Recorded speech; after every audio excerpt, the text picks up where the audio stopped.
Hello everyone. Today we are going to start with layers in TCP/IP protocol suite and the comparison between OSI and TCP/IP protocol. Now, the TCP/IP suite was first developed prior to the OSI model. Therefore, the layers in the TCP/IP protocol suite does not match exactly with those in the OSI model. Now, the original TCP/IP suite was defined as four software layers, as you can see over here as you can see over here. However, TCP/IP is thought of as a five-layer model with the layers named similarly to the ones in the OSI model. Now we move on to the comparison between TCP/IP and OSI model. Now, when we compare the two models, we find that two layers, session and presentation over here, session and presentation over here is are missing from the TCP/IP protocol suite. Now, these two layers were not added to the TCP/IP protocol suite after the publication of the OSI model. Now, the application layer in the suite is totally considered to be the combination of these three layers in the OSI model as shown in the figure. The two reasons were mentioned for this decision. First, TCP/IP has more than one transport layer protocol.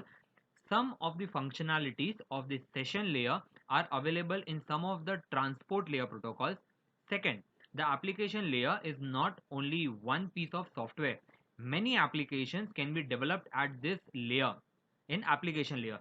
If some of the functionalities mentioned in the session and presentation are needed for a particular application, it can be included in the development of that piece of software. TCP/IP over here is a hierarchical protocol made up of interactive modules, each of which provides a specific functionality, but the modules are not necessarily interdependent. Whereas the OSI model specifies which function belong to each of its layer. The layers of the TCP/IP protocol suite contain relatively independent protocols that can be mixed and matched depending on the needs of the system. The term hierarchical means that the upper level protocol is supported by one or more lower level protocols. Now we'll be moving forward with DHCP and its configuration. So before that, I would like to just mention that the topic is somewhat important. I hope my students are paying attention, and just a minute, I'll just configure. Now, what do we mean by DHCP first of all? Before starting with DHCP, let me give you a brief introduction that what do we mean by DHCP. Now, the Dynamic Host Control Configuration Protocol, or the DHCP, is a client server protocol designed to provide four pieces of information for a diskless computer or a computer that is booted for the very first time. Now, the DHCP is a successor to Bootstrap technology and is a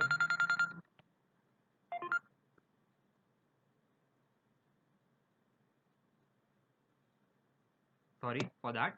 Now, the Bootstrap is the backward compatible with the DHCP is a successor to Bootstrap technology and is backward compatible with it. The Bootstrap technology is not there within your syllabus, so we won't be going very much into it now. The DHCP client and server can either be on the same network or on different networks. Now, before moving to that, we will directly jump onto the allocations. Just give me a moment and let me adjust. Now, configuration. Now, the DHCP has been devised to provide static and dynamic address allocation. Static means it has been provided and it is kept permanent, and dynamic means the one which is variable. Now, what do we mean by static address allocation? In this capacity, a DHCP server has a database that statistically binds physical addresses to IP addresses. Somewhat important बच्चा, यहाँ पे आपका जो physical address होगा आपके device का, वो एक certain IP address को bind किया जाएगा. Now, when working in this way, DHCP is backward compatible with the deprecated protocol Bootstrap, but of course, which we might not discuss over here. The important part, the dynamic address allocation over here. Now, the dynamic address allocation, DHCP has a second database with a pool of available IP addresses. This second database makes DHCP dynamic. Now, what do we mean by that? When a DHCP client requests a temporary IP address, the DHCP server goes to a pool of available, that is nothing but unused IP addresses, and assigns an IP address for a negotiable period of time. Now, when a DHCP client sends the request to a DHCP server, the server first checks its static database if it is whether it is present or not. Now, if an entry with the requested physical address exists in the static database, then the permanent address of the client is returned. Now, on the other hand, if the entry does not exist in the static one, the server selects an IP address from the available pool, assigns the address to the client, and adds the entry to the dynamic database. The dynamic aspect of DHCP is needed when a host moves from one network to another network or is connected and disconnected from a network. Now, the DHCP provides temporary IP addresses for a limited period of time. Please do remember that it just provides temporary IP addresses for just certain amount of time. For example, जब आप college के campus में internet access करते हो college के wifi से, then at a certain time only for a limited time amount you have been allotted the internet access. For example, say 2 hours. तो it is a function of DHCP जो आपको एक certain time period तक ही internet provide करता है, एक IP एक address provide करके. Now the DHCP server issues a lease for a specific period of time. Now, when the lease expires, the client must either stop using the IP address or renew the lease. Now, the server has a choice to either agree or disagree with the renewal. If the server disagrees, the client stops using the address. Now, moving forward, DHCP client transition diagram. This is one of the most important diagrams that we need to understand. So I'll go very smoothly over here. The first one is initialize. I'll just what do you say? Uh, what do you say? Recall the names that are being given. It is the initial the one over here in the first tab is given as initialization, then selecting, requesting, bound, renewing, rebinding, and so on. What are these? Let's discuss now. Initialization stage. When the DHCP client first starts or it is booted for the very first time, it is in the init stage or initialization state. The client broadcasts a DHCP discover message, a request message that it is nothing but a request message with a DHCP discover option using a certain port number 67. Selecting stage, the second state. After sending the DHCP discover message, from initialization to the selecting state, the client goes to the selecting state. Those servers that can provide this type of service respond with a DHCP offer, which is being written over here. Can The server that sends a DHCP, sorry, those servers that can provide this type of service respond with a DHCP offer message. In this messages, the server offers an IP address. They can also offer the lease duration. The default is by default 1 hour. In the question paper in December, the one which I have attached, they have asked you what if the lease duration is 8 hours. What will be the different states? We are going to discuss that also. As for now, the default state is 1 hour. That means the DHCP offer that the IP address is given on a lease for 1 hour. Now, the server sends a DHCP offer, locks the offered IP address that so that it is not available to any other clients. The client chooses one of the offers and sends a DHCP request message to the selected server. It then goes to the requesting state. However, if the client receives a no DHCP offer message, it tries 4 more times, each with a span of 2 seconds. Now, if there is no reply to any of this, DHCP discovers the client sleeps for 5 minutes and before trying again. Now the requesting state over here.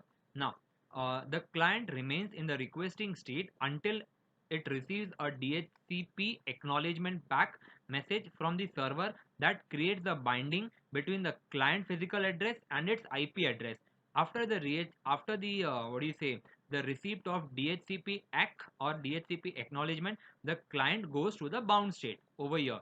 Now, this is where the main picture starts. Now, in this state, the client can use the IP address until the lease expires. The lease is by default for the duration of 1 hour. When the 50% of the lease period is reached, the client sends another DHCP request over here, DHCP request, to ask for renewal. It then goes to the renewing state. When in the bound state, the client can also cancel the lease and go back to the initialization state. Now, renewing. The client remains in the renewing state until one of the two events happen. It can receive a DHCP acknowledgement which renews the lease agreement. In this case, the client resets its timer and go back to the bound state. Or if a DHCP acknowledgement is not received and 87.5% of the lease time expires, the client goes to the rebinding state. Now, the rebinding state, the client remains in the rebinding state until one of the three events happens. First, if the client receives a DHCP NAC, that is not acknowledgement, or the lease expires, it goes back to the initialization state and tries to get another IP address. If the client receives a DHCP acknowledgement, it goes to the bound state and resets the timer. Now, there are some certain issues, what do you say, some other issues also might happen when a certain IP address is being allocated to a certain server, or a client. Now, in this section, we'll discuss a few related problems regarding to what do you say, the DHCP transition diagram, client transition diagram to be very much specific. Firstly, the early release. A DHCP client that has been assigned an address for a period of time may release the address before the expiration time. The client may send a DHCP release, that is over here. The client may send a DHCP release message to tell the server that the address is no longer needed. This helps the server to assign the address to another client waiting for it. Timers. The above discussion requires that the client uses three timers. One, renewal timer; second, rebinding timer; and third is expiration timer. If the server does not specify the timeout values of these timers when the address is allocated, the client needs to use the default value, that is 1 hour. Now, the default value for each timer is, for renewal it is 50% of the lease time.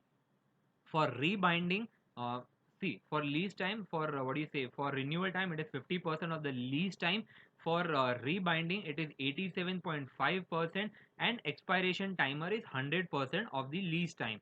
So this is all for what do you say, DHCP client transition diagram. It has appeared in the paper for 10 marks, and so, but the only difference is there they have mentioned that the lease period is for 8 hours. So you need to calculate the renewal time and what do you say, the rebinding time over here, which is nothing but 50% of 8 hours and 87.5% of 8 hours.